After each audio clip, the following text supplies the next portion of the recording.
Welcome to the Social Workers radio talk show on WCDB Albany 90.9 FM with co-hosts Dr. Eric Hardiman and Alyssa Lotmore.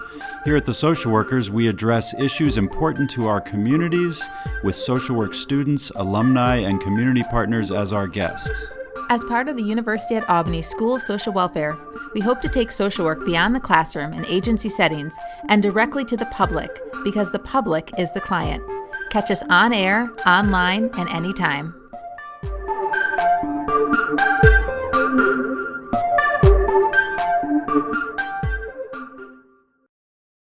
Welcome to WCDB Albany. My name is Eric Hardiman, and I'm here with Alyssa Lotmore. This is the Social Workers radio talk show. Welcome back, Alyssa. Hey, Eric. Here we are yet again. Got another beautiful day in Albany. We've got a great radio show lined up. Lots of topics to talk about this academic year. Lots of work to be done, right? There is, and it's so exciting because as we're starting all this new work with the School of Social Welfare and new curriculums that we're talking about and everything, we also have new faculty members that are coming onto campus as we speak. So it's exciting. It's always a great time of year at the University at Albany because classes are starting, new batches of students are coming to campus for the first time. And like you said, we also have new faculty members across the university. We are thrilled to have with us today a special guest who's Caroline Sharkey, and I'll do a formal introduction in a second. But she is joining us at the School of Social Welfare as a visiting faculty member, and we're just thrilled to have her. We have a couple new faculty members as well, too, who you'll be meeting in other shows. Our listeners will be meeting in other shows. And it's just great time to have new energy and new ideas and new conversations starting. So we are just really thrilled about this. So, anything else about the show, Alyssa, before we get started here? Just that we hope that all these different, with all our new faculty members, so many new ideas, I hope it begins to show how broad social work is. Yeah. I mean, our three new faculty members who are coming in each have, ranging from AI to LGBTQ to community engagement and involvement. There's such a range of expertise that people are coming in with that I'm hoping it shows that social work is more broad than the average person might think. And if you're listening on the radio, you will know this already, but you can always hear our show, The Social Workers, on Thursday mornings at 10 a.m., 90.9 FM on your radio dial. But you can also find us anytime via lots of your usual podcast places. If you look for The Social Workers radio show, you'll find us. And you can also stream the radio station at WCDBFM.com. You can stream it around the globe. So we have listeners all over. And what we do on the Social Workers is we talk to folks about social work related issues, things in the community that face our society, and, talk to folks about the great work they're doing. So along those lines, today, we're just thrilled to have Caroline Sharkey with us. Dr. Sharkey is a licensed clinical social worker with more than 25 years of experience as an educator and community engaged practitioner.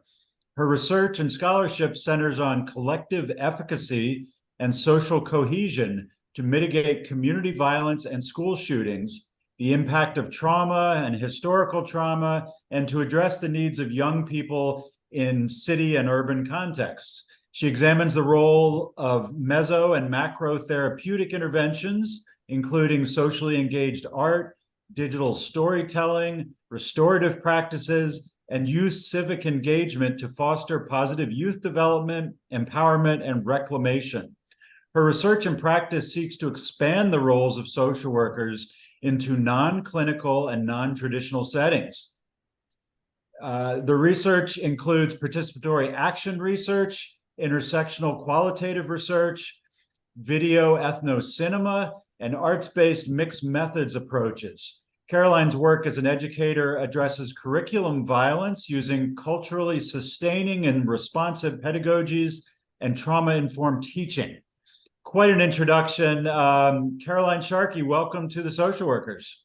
Thank you so much for having me. And I sound a lot fancier on paper than I am in person. So, Well, that's a good thing. We're thrilled you're here, as I've said a couple times. Just so excited that you're joining the University at Albany, and really looking forward to hearing about all of the incredible work that you're doing and the interest that you have. And it seems like we'll get to some of these topics, but this whole notion of digital storytelling and the use of electronic media and some of these more innovative technological advances are things that social workers don't always dabble in. And so I know one of the things I want to ask about is sort of how you got interested in that, and, why those technologies are so important to you. But let's start at the beginning. What got you involved in social work in the first place, and how did you find out about the profession? I think, like a lot of things in my life, I tend to stumble on things accidentally.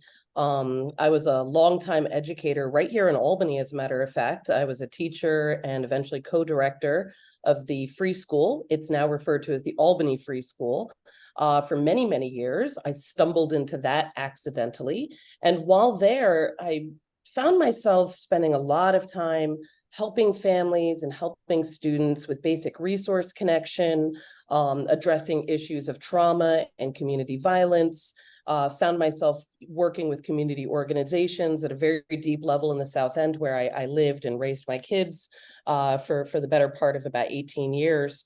And I was introduced to social work in many ways by a volunteer.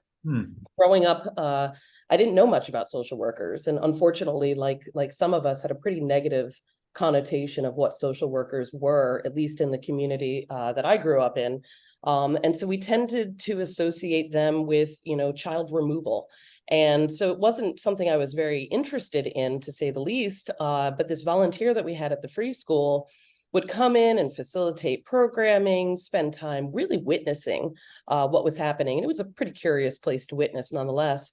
And as I would do the work I did, he slowly started to, saddle up next to me and say, you're a social worker. This is social work. And I thought, no way, that's not what I do at all. And eventually, as I started to think about what's next, what's the next act in my life, little by little, I found myself asking him more and more questions. And I really came to a crossroads and decided that the best way that I could be effective in young people's lives was not merely as an educator, but it was a combination, a collaboration between all of these worlds. And I decided to pursue an MSW in social work. And for reasons that are far too long for your program, I decided to do so in Georgia, of all places. So I went down south and I did an MSW at the University of Georgia, and had some pretty dynamic opportunities to explore clinical placements for my internships, which was not an area that I saw myself being very interested in. I really thought that I would do more macro work.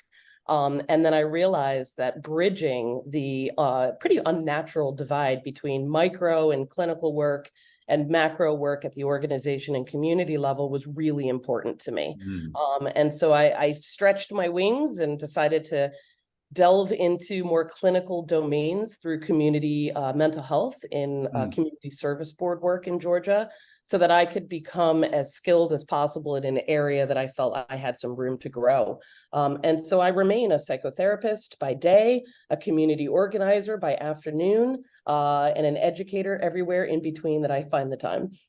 So it sounds like a very unique pathway into social worker, but also one that is not entirely unusual in the sense of wearing different hats, doing different types of work. Really, I think you exemplify, like Alyssa said, a lot of the breadth of social work, and that it's not just one thing, but social work is many, many things.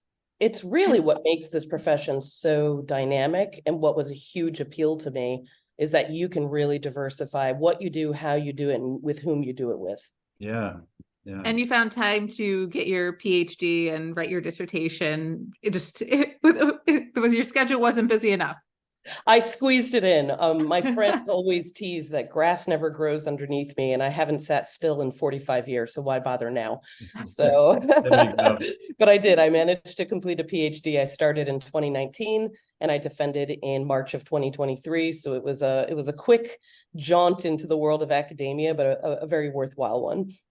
And so your PhD is from the University of Georgia. Can you tell us a little bit about your dissertation work and sort of where that research took you, and sort of where that's how that factors into what you're doing now and intend to do?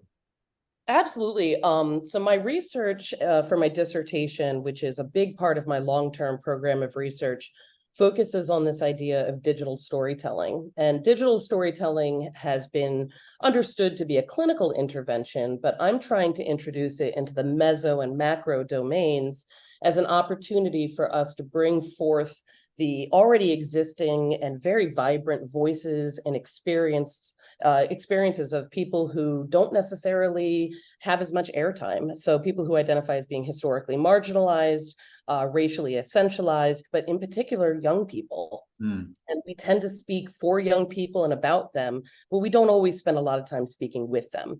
And so digital storytelling becomes an amazing platform by which they can share out how they make meaning of the world around them, the way they understand the world around them, and then, of course, the perspectives and experiences that they have that can help us inform clinical interventions and community programming and policy. We really need to have young people at the table because so much of what's going on in our world centers on their experiences, and yet we very rarely listen to how they experience the world around them. Yeah. Can you break down a little bit about what digital storytelling is? I mean, I think the idea, the name sounds like it's, telling stories in a digital way, but what does that really mean? And how does there's a therapeutic piece to it, and how does it all connect?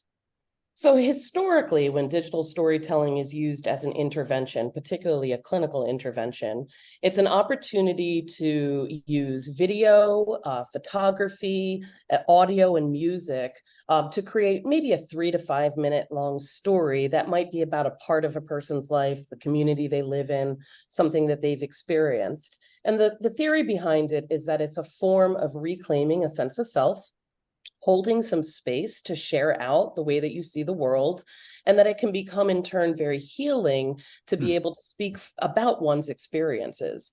But we can't really use it in a clinical way as often or with the perhaps integrity that we want to, because so many clinical spaces are confined by the rules and regulations of what we can bill for.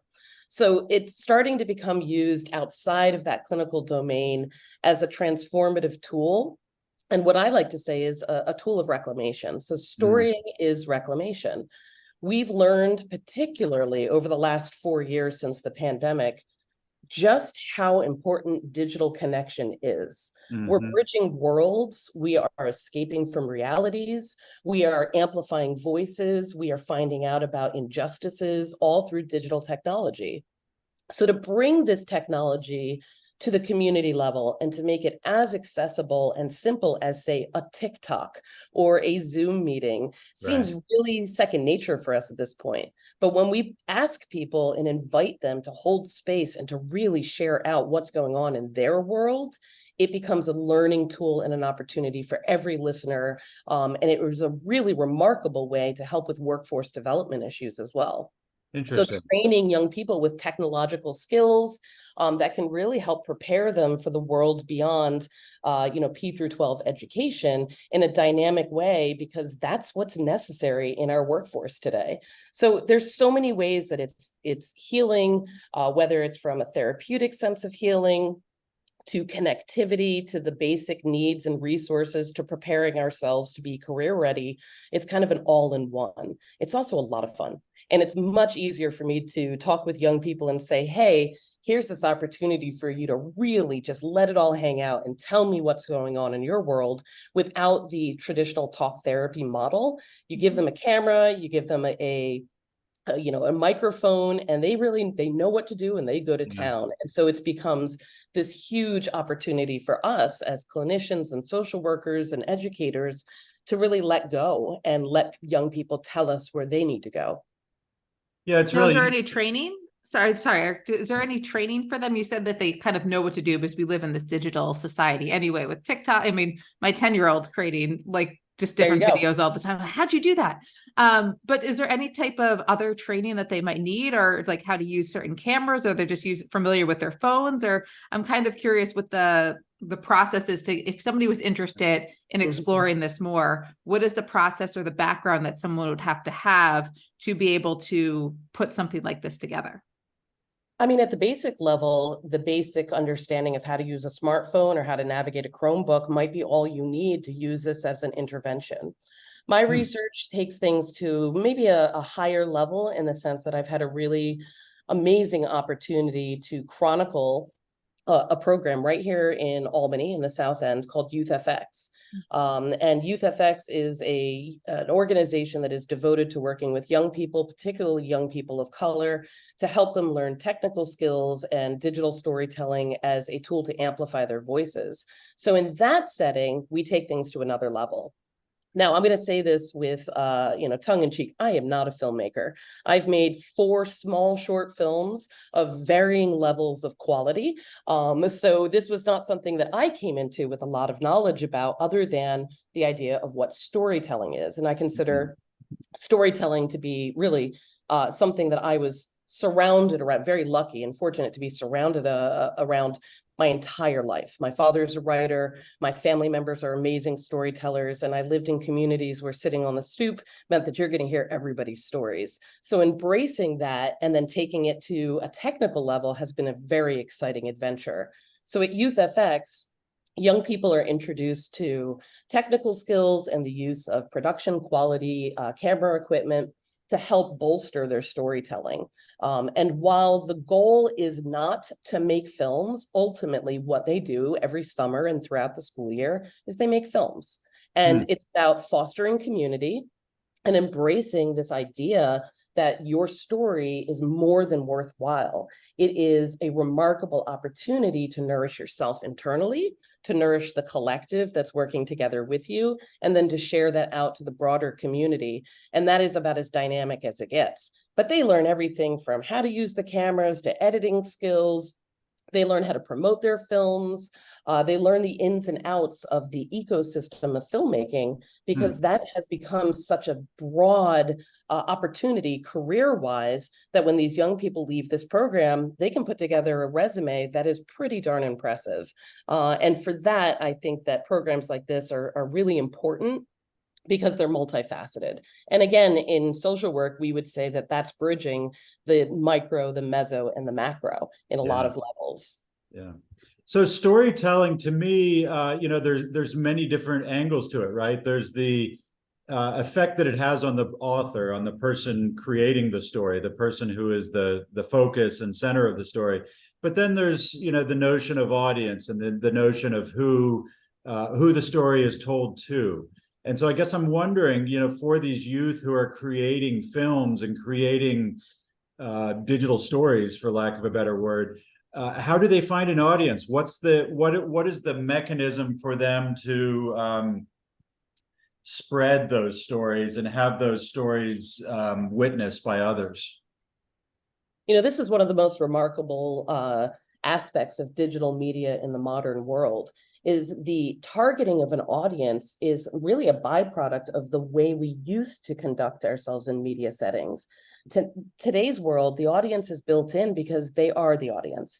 It's themselves. And in some ways, they aren't considering who the recipients are of this story. They're making their stories. So it branches out beyond the confines of, say, this building in the South End, where they come up with amazing ideas and find ways and strategize how to film it and edit it, but they disseminate it internally through their own social media, which has a pretty broad reach at this point, because Youth FX is now in its 16th year. The ecosystem of filmmakers, particularly filmmakers of color, who are hungry to see what's being made, especially in documentary shorts and narrative shorts. But then we have this even bigger world of digital storytelling and digital media that is a click of a button away. So dissemination is the least of their concerns. At times, it's about keeping up with the demands of so many people wanting to know how they do what they do and how they can do that in their community. I will throw in, that every year there is a world premiere, which I love that they call it that, at the local Spectrum Landmark Theater. And so that's a really cool way for them to get an audience beyond some of the familiar players that can come and watch the movies created over the past year and then share that out. But everything is made available on their website as well. No, and I should say I've been to one of their, I think it was like one of their anniversary galas. It was a few years ago. I think it was in winter of 2018, I think. And I watched some of those films and I was like, oh my goodness, like youth made this. Like it was pretty amazing. I was shocked at the quality and just the thought and creativity put into it. I wasn't really sure what to expect when I was sitting there watching screening after screening. But the youth were, for high schoolers, they knew how to talk about, this is what you're going to be watching. This is, what I put into it. And then watching the film, I was awestruck about how great it was. And that was right there. The inspiration for my dissertation is, we witnessed when we went into lockdown, a true transition in our society where we suddenly found ourselves connecting to technology with a frequency that most of us had not ever experienced. And front and center in that technological transition were young people's voices. They led our social movements. They guided us through these very challenging and really scary times. And in many ways, I don't know that they got from adults what we got from them.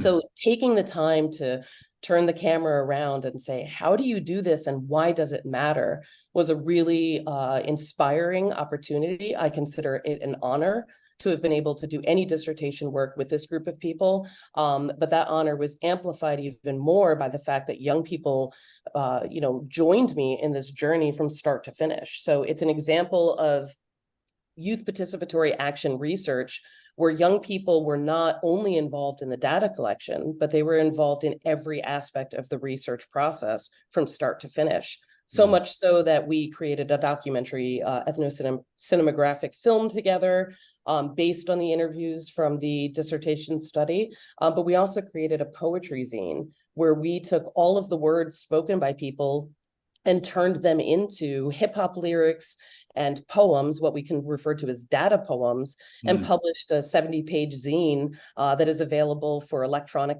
distribution. We have print copies as well, and that's been something that young people have been able to share out on their own for that further dissemination of this is what we do and why it matters. You've been listening to The Social Workers on WCDB Albany. We'll be right back after this important announcement.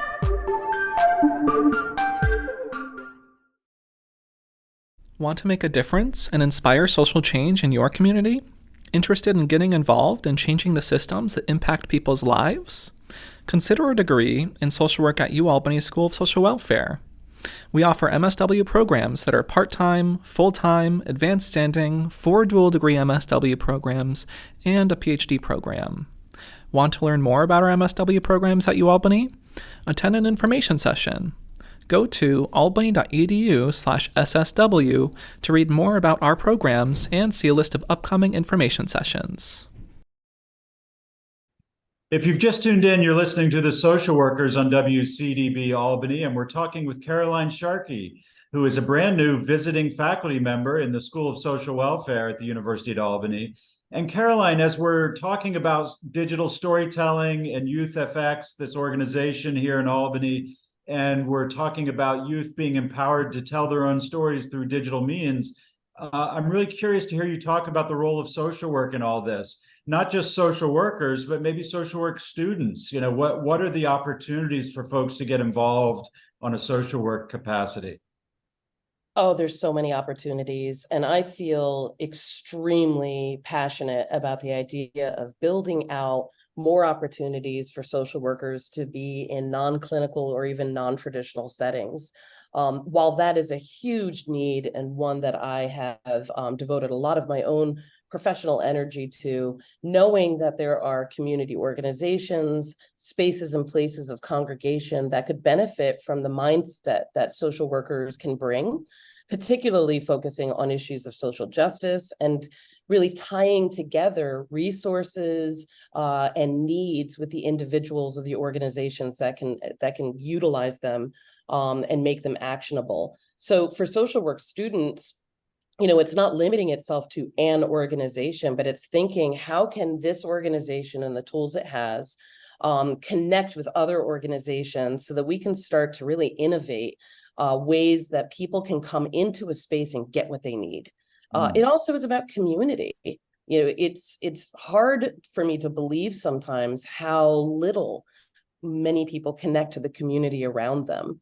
Growing up in a city setting, it's really normal for us to spend a lot of time sitting on our stoops. So you're going to hear me talk about stoops quite a bit. And for those of you that may not be in the Northeast, a stoop is your front steps, because I did have to define that in my dissertation for somebody who was unclear about the terminology. But nonetheless, sitting on your stoop is an opportunity to informally witness your community, to see who's talking, what's going on, who needs help, and who has help to give. And spaces and places of congregation can benefit from the ears and eyes of a social worker that can help to tie all of those narratives together and make a cohesive plan with that community to benefit the community. And that gets us back to that idea of collective efficacy. So if we believe that we have the capacity and we can utilize the available resources to enhance our community, well, then we have collective efficacy. But so often our communities are disinvested, disconnected, and as a result of all of that, disadvantaged. And I, for one, am not willing to hold my breath and wait for the powers that be to take care of our communities. We got to do it for ourselves. I'm really excited that you're here at the University at Albany. In my mind, as you're talking, I'm just like, things are popping in. Oh, Caroline could be involved in this and bring this to here, bring this to campus. How do we have these collaborations? The wheels are spinning. I'm so excited because you just bring so much energy and knowledge of a different take on traditional social work. And I'm really excited about it. Like a modern twist, I should say. Yeah.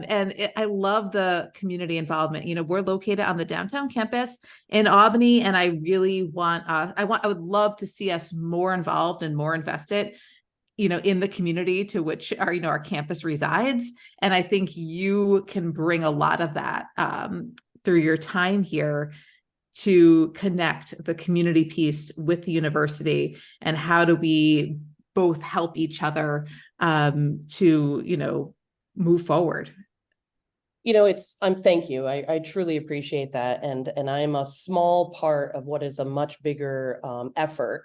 And I'm excited, perhaps because I have a frenetic energy and I don't sit still, to be a part of that conversation and a part of that work. But I'm always driven by this very humbling reality that I was in my mid-20s before I really knew what social workers did. And to grow up in a city setting where I actually benefited multiple times from the resources and the assistance of social workers without even realizing it is a travesty. So we need to ensure that we are relevant, that we are front and center, that we are holding space and having conversations, and that we get back to our roots as often and as much as possible, and engage in whatever way we engage, but that we always remember that the community is where we find people. And if we aren't at the table, then things aren't necessarily going to change. I say this often. We have in our 118th Congress 5 social workers, and there's some question about the quality of some of them. Nonetheless, 5 social workers in our Congress, as compared to 41% being business people or lawyers. So we need to be present and we need to be active. And I'm excited to do that. And whether it's in the world of filmmaking and digital media, socially engaged art, or everyday organizations just doing the good work that they do, we need to be present. Yeah, and it just occurs to me listening to you that there's so many opportunities. I mean, I think our radio show even touches on some of this about using media differently, promoting the notion of social work, but also promoting ideals of social justice and community justice. And, I think about people listening to the show and maybe considering going back to school to become a social worker, and like what that means, that it's not just the traditional notion of, a social worker as someone who's going to step in and remove someone's children, or even the more the more newer version of social worker as therapist. That's certainly something that some social workers do, but it's not all of social work. And you're showing through your work just a wonderful breadth to the opportunities that social workers can be involved in creativity, in the arts, in music, in poetry and art, visual art, and storytelling and movie making, and just all sorts of things. Hip hop. Yeah, hip hop. All the folks that are considering social work as a career path may not have realized this. And so that it's a place where you can make a difference, where you can engage in social change efforts and advocate for your community and really make a difference, but also get some of those creative needs met and help others figure out ways to do so. So I like Alyssa, I'm just, so excited that you're here, not just for what you've done already, but for what you're going to bring to our community. Well, thank you so much. I mean, this is a full circle, right? I left Albany and head out to do this wild MSW, thinking my life is going to be so radically different. And I boomeranged right back to where I started. And this place shaped me as an educator and as a social worker, and now as a researcher. And that's another, huge point in what I work in my work, is to make sure that research is relevant to communities and that communities are utilizing researchers to their fullest capacity. We are a resource, and it's an opportunity to really bridge what's here at a university into community settings, but we can't do so with jargon and heavy-handedness and pre-established goals. We have to slow down. We have to listen, and we have to think what is necessary to make these people's lives better. If I'm working with this community, what are their lived and stated needs? And am I honoring that as a researcher? And so I'm really excited to help, be a part of that process by all means, but then also to help shape the perspectives of burgeoning social workers who may feel that research isn't for them because they don't want to do a PhD. Yeah. Everything we do is guided by best practices, by research, and we have to, again, help to bridge these worlds. If we're not all speaking the same language, that's fine, but we need to find some common ground so that everybody can get what they need out of the resources available. You are very quotable, by the way. I was like listening this whole time. I'm like, oh, I could quote that. I could quote that. I'm like, oh, it's just like a list of things. Oh, good. I'll make my father proud because he's the most quotable person in the family. So. And we've probably only touched on a tiny sliver of the work that you've done and the interest that you have. And, we know there's much more to the scope of your work. So I would like to think of this episode as being just the first of some episodes, an ongoing series with you where we get you back a couple times and find out what's been happening and how you've brought this exciting work to the University of Albany and engaged with students and further engaged with Youth FX in the community. One question. So for listeners who might be checking this episode out and are curious to learn more about Youth FX and about these digital storytelling opportunities, where can they find information on it? Sure. So youthfx.org is the website. It's one of the best ways to get information about ongoing programming. Of course, you can always check out YouthFX Instagram handle, Twitter handle, and they're still even on Facebook. Social media is one of the most vibrant ways for them to stay connected to the community about the goings-ons. The summer program, which is their flagship program, is just wrapping up. As a matter of fact, there are 2 films that are being shot today, one in Canaan, New York, and one in the South End. And at the end of this week, we will, bring a close to that program. But then during the school year, there's ongoing program in local elementary schools. There's a really dynamic project called the History Reclamation Project, where they are identifying counter narratives throughout history and through a docu-series creating an understanding of how we are connected to our history here in Albany. And then there's also going to be various programs and pop-ups throughout the year with different foci so that people can really explore narrative filmmaking as well as documentary filmmaking. So the programs go on and on, but at the end of the day, check them out on their social media, check out their website. It is a true, beautiful opportunity that I've had to partner with them, and a partnership that I hope will last many, many years. But they are a hub that helps to connect lots of community organizations. And so it's a great way to stop by and say, hey, I'd like to get involved, and you could be connected in any number of ways. Sounds fantastic. So you've been listening to The Social Workers here on WCDB Albany. I'm Eric, and I've been here with Alyssa. This is our regular show, The Social Workers, and we've been talking with Caroline Sharkey, who is a brand new visiting faculty member at the University of Albany, housed in the School of Social Welfare on the downtown campus. Check us out if you're interested in social work. Look for social welfare at the University of Albany, and you can find all of our information there. As for our radio show, Alyssa, do you want to plug that a little bit? You can find us on social media, where our handle is Social Workers FM, or you can find all our other podcasts at it's easier just to search the Social Workers Radio Talk Show, but it's the Social Workers Radio Talk Show.simplecast.com. So a little long, but you can always find all our episodes, and we're also on YouTube as well.